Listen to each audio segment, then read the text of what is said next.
Hey, welcome back to the channel. It's really easy to be hopeless. It's easy to have despair. It's easy to think that you're the only one out there, that you're standing alone, that nobody's standing with you, that we're all so divided.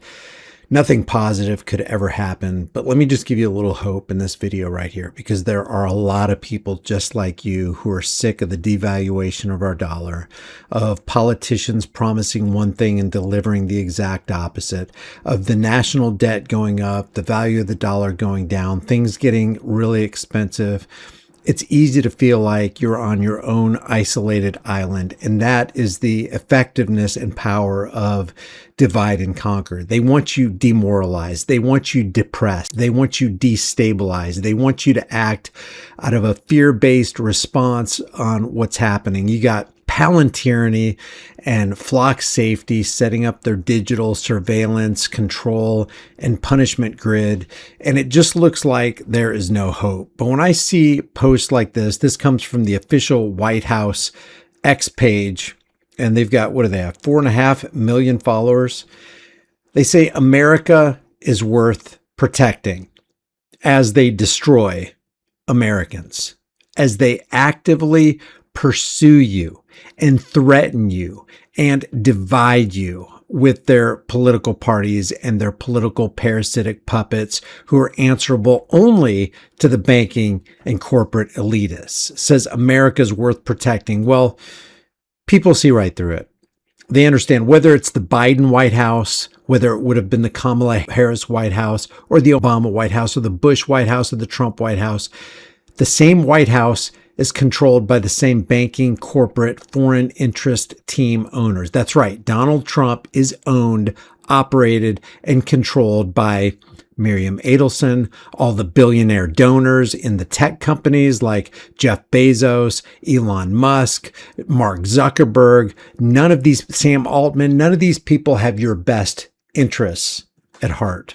And people are catching on. So I want to show you a couple of replies to this post right here. Every one that we look at is a post under the White House post. This one right here says, we need all foreigners out of our government, including the foreigners who are actively devaluing and destabilizing the dollar and keeping us from moving away from a centralized fiat currency Ponzi scheme. This guy says, fixed it.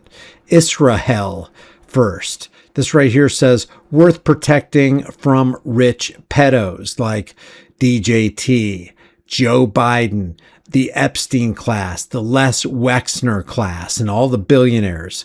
Israel is not worth protecting. This one right here says, exactly. So tell your orange Miriam Adelson bought and paid for White House occupant, the dumb Trump, to stop being a slave to that terrorist Shiite hole called Israel, stop waging wars on its behalf, and start thinking about America and America only. And the only way you can do that, and the only way they can prove that they want to do that, is if every member of Congress who claims to be a representative of the American people calls an emergency meeting for all the Republicans and the Democrats to show up, have one sheet of paper where they write a brand new bill that says something to the effect of, we are no longer in need of the services of the domestic terror cell known as the IRS. We're no longer going to have an income tax. We are no longer going to pry into and spy on the lives of Americans. What Americans own and possess is none of the government's business. And if any government agent tries to pry in that business and break and violate the Fourth Amendment right to be secure in your persons, houses, papers, and effects, then that person will be severely and immediately punished in public. They will go to jail for a minimum of 10 years if they violate the Fourth Amendment. Just write that on one sheet of paper, create a bill. Every American will support it. And if the president doesn't sign it, bypass the president and ramrod that thing through anyway. Because you know that's what Americans want. That's what all sane, rational Americans want. That's the only way you're going to change this country, if you start respecting people's right, unalienable right, a right that wasn't given to you by government, can't be legitimately taken away by government. The most violated amendment in the entire Constitution. And then create those where they're not even amendments. You can't even amend those. You can't amend the Second Amendment. You can't interpret what the Second Amendment means. It literally means what it says. The right to keep and bear arms shall not be infringed. And anybody who tries to infringe on that right is severely and immediately punished in public. No secrets anymore. Complete transparent government. Unfortunately, your policy says otherwise. Worth genocide. This one right here says Bibi and Jeffrey protecting. Respectfully, this is more accurate. White House team worth protecting, and Donald Trump pissing all over the American flag. Everyone knows you mean Israel. So why don't they get rid of the pedophile in the White House then? There's a lot of them. And it's been like that for a long time. He's killing us out here. This guy says I'm losing my farm, but at least the White House has a ballroom now. Here, I fixed it for you. My wallet is worth protecting. Human X says, so protect it. Stop messing around with other countries. You thought Iran was going to be easy like Venezuela. Easy in, easy out. Weekend operation. Double check Bibi's intel next time. Ascension says, this is your version of America worth protecting. Clown world. America is worth protecting from satanic pedophiles and technocrats. Never vote Democrat. They're helping destroy our country. This guy is somebody who clearly does not have eyes to see. Both the DNC and the RNC are protected and supported and receive donations from the banking, the corporate, and foreign elitists. Now let's listen to this by Nick Fuentes, who was once an ardent follower and supporter of Donald Trump. Let's listen to him fake outrage about Trump's broken promises about getting involved in another war and regime change operations when he was warned that Donald Trump is the same kind of politician Barack Obama is and Joe Biden is and the Bushes are. They're all cut from the same cloth. He was warned, he wouldn't listen, and now he's outraged. They promised no new wars. They promised mass deportations in America first, and we're not getting any of it. So shut it down. In 2026, shut it down. And our only hope is that in 2028, in the Republican primary, somebody will emerge who will actually put America first. So that's what he's looking for.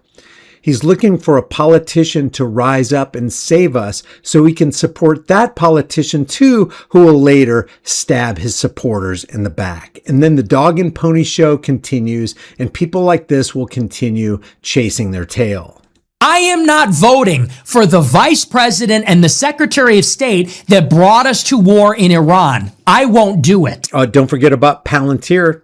Don't forget about Flock Security. Don't forget about Peter Thiel and Alex Karp and Founders Fund. In 2016, I voted for Trump at 18 years old because Trump said the war in Iraq was a mistake. And you believed him? You believed that he was telling the truth?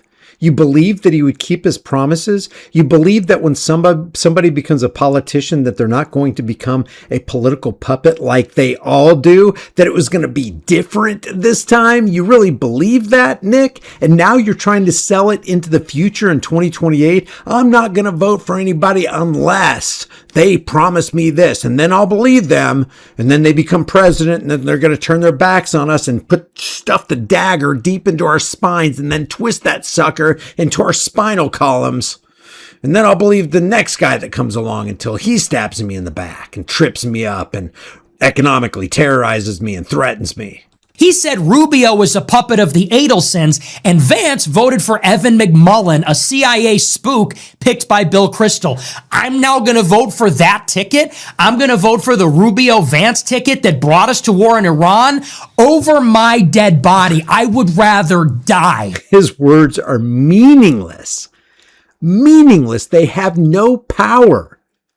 He's like Lucy with the football, or actually he's like Charlie Brown gearing up to kick the football. He's never going to make contact with the pigskin. Never going to happen, because you want to demean yourself and demoralize yourself and dehumanize yourself and involve yourself in the political parasitic game. Then vote for that.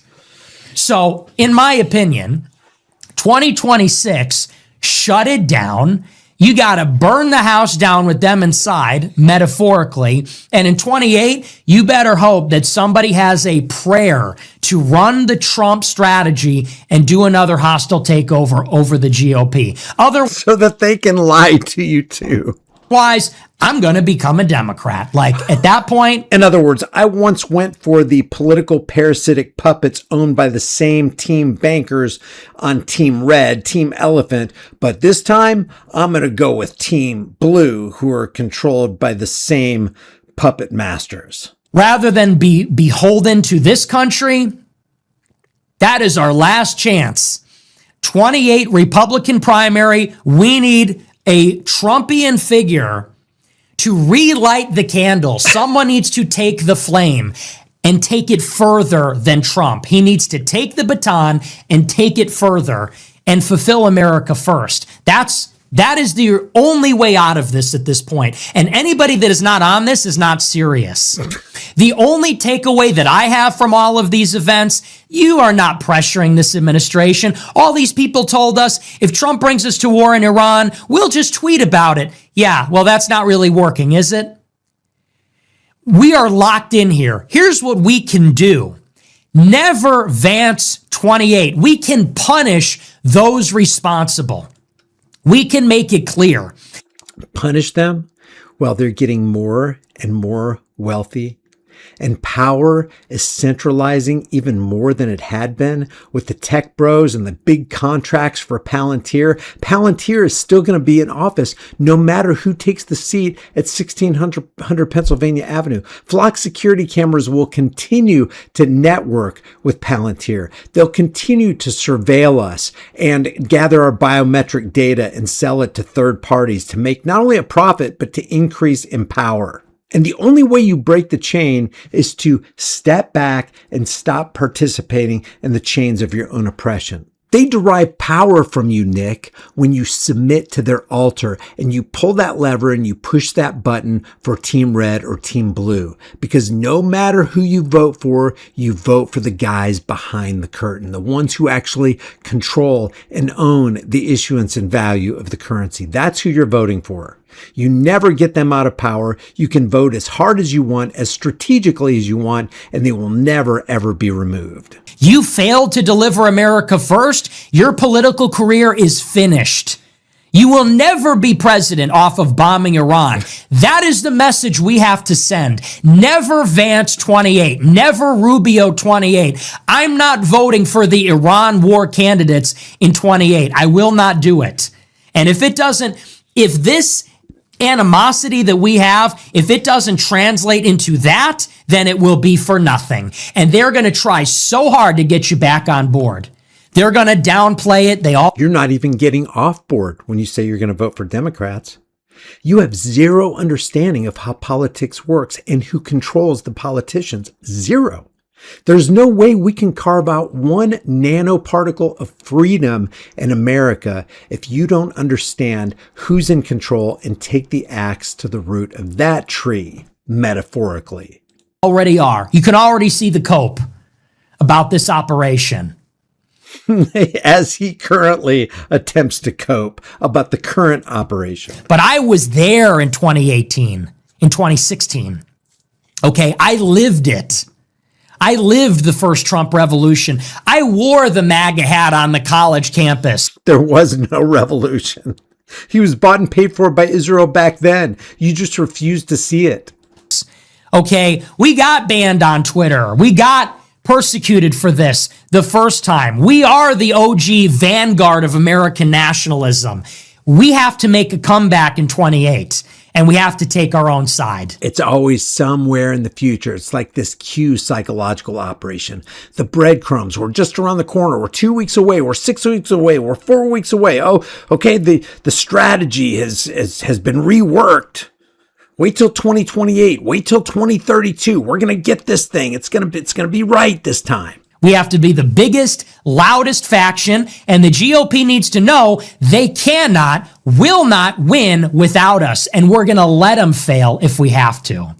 Otherwise, you are not serious. As we look into the face of somebody who's about as unserious as you can possibly get, talk about a psychological operation. Leave your thoughts in the comment section below. If you like these videos, check out this one right here. If you want to support the channel, like this video, share this video, comment under these videos. It really helps push it out into the algorithm. Subscribe to the channel, hit the bell notification icon, and maybe become a channel member. And I will see you in the next video. Don't be like Nick. Maintain your integrity.